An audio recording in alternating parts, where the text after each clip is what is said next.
Hello, fellow students of IST-816 Web Fundamentals. My name is Jason Guthrie, and this is my submission for Lesson 3, an e-commerce website. This demonstration will showcase a simplified website with most of the basic sections associated to a commerce-centric online presence, all of which is hosted on the Weebly platform. If you aren't familiar with the Weebly platform, it is a web hosting service focused on the creation of shopping-oriented sites typically geared towards non-technical small business owners, similar to Wix, Squarespace, and WordPress, to name a few. The assignment gives you a week to establish a relatively functional site, along with an associated mock-up of a business and respective tie-ins to e-commerce and social media channels. For that reason, hosting services such as Weebly, focusing on turnkey site design, are ideal for some users that need an online presence fast. Some of Weebly's pros are its ease of use, fast design time, and integration into secure payment processing. Conversely, Weebly's cons center around limitations inherent to the ease of use and integrations. The site operator is largely relegated to the design aspects with complex code and flexibility options hidden away. This limits options for both design and functionality. However, with those considerations in mind, the assignment seeks to touch on several topics typical of any modern website. Those topics include areas such as general web design, more from the layout and component perspective, and less geared towards the code underlying the site, basic e-commerce considerations, social media tie-ins, approach to creating the site, and how all of these might be configured on a hosting platform such as Squarespace, WordPress, Shopify, to name a few, or Weebly, shown here. The company I have chosen for my mock-up organization is entitled Sponsor an Athlete.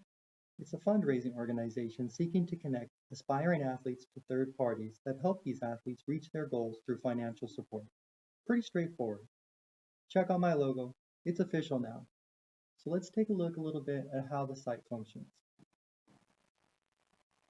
Looking over the website, starting with the home page, I've posted a simple inspirational tag to set a scene of an athlete in action.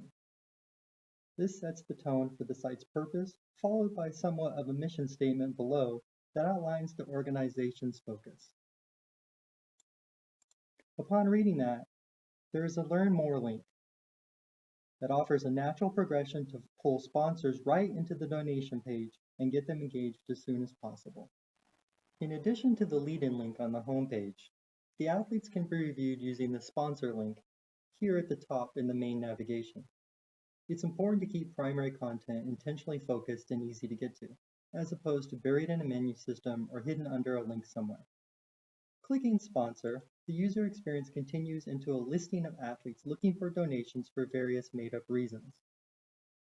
As you can see here, the listing of athletes.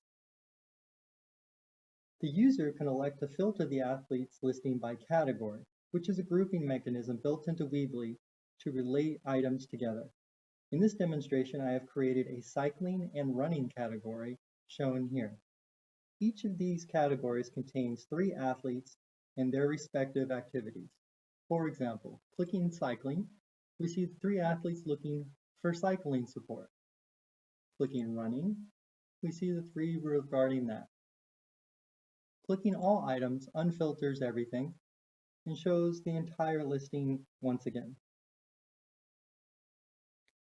Additionally, all of these items for sale, or for donation rather, are searchable at the top here as well.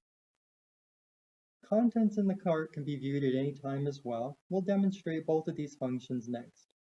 One note of caution, this cart is relatively functional. I'd steer clear of donating to these fictitious athletes if I were you.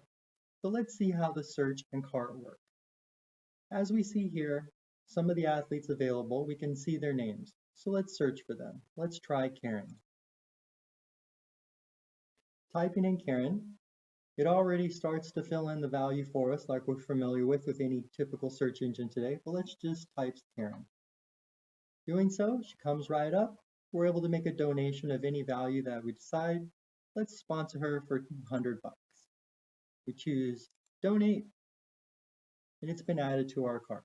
pretty straightforward. If you've ever used a shopping cart before, you'd be very familiar with this experience, and this is nothing special.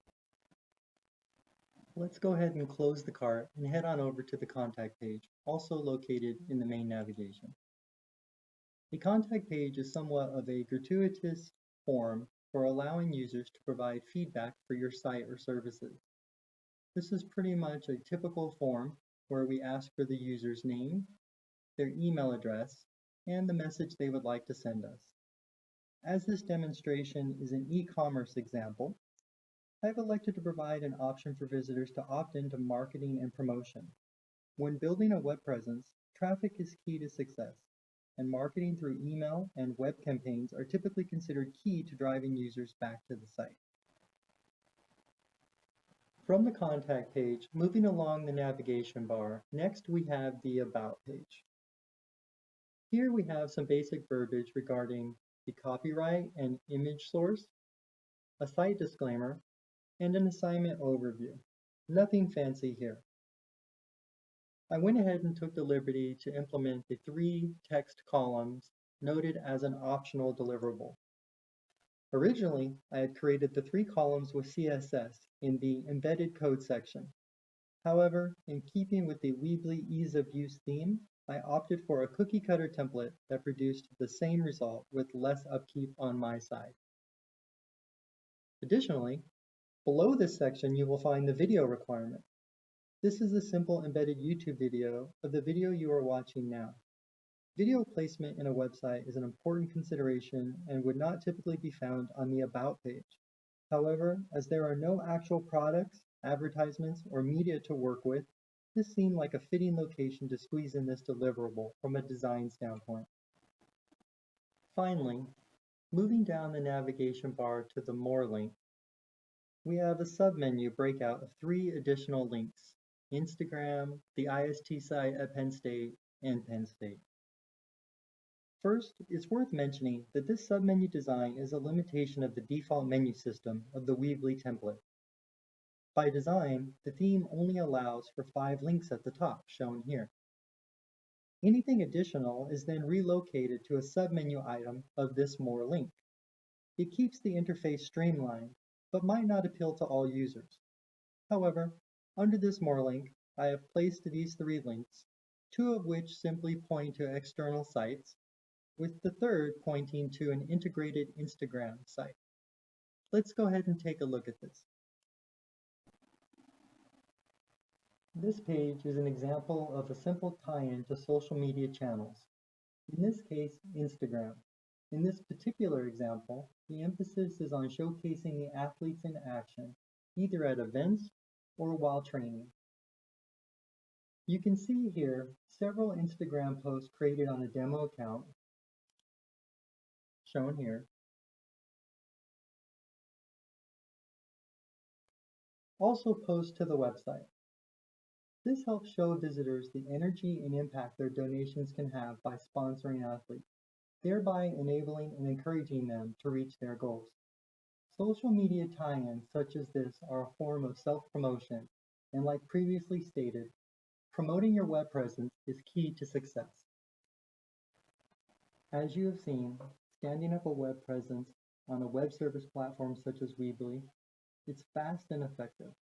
However, it's important to not overlook the components all good websites should have when designing a site.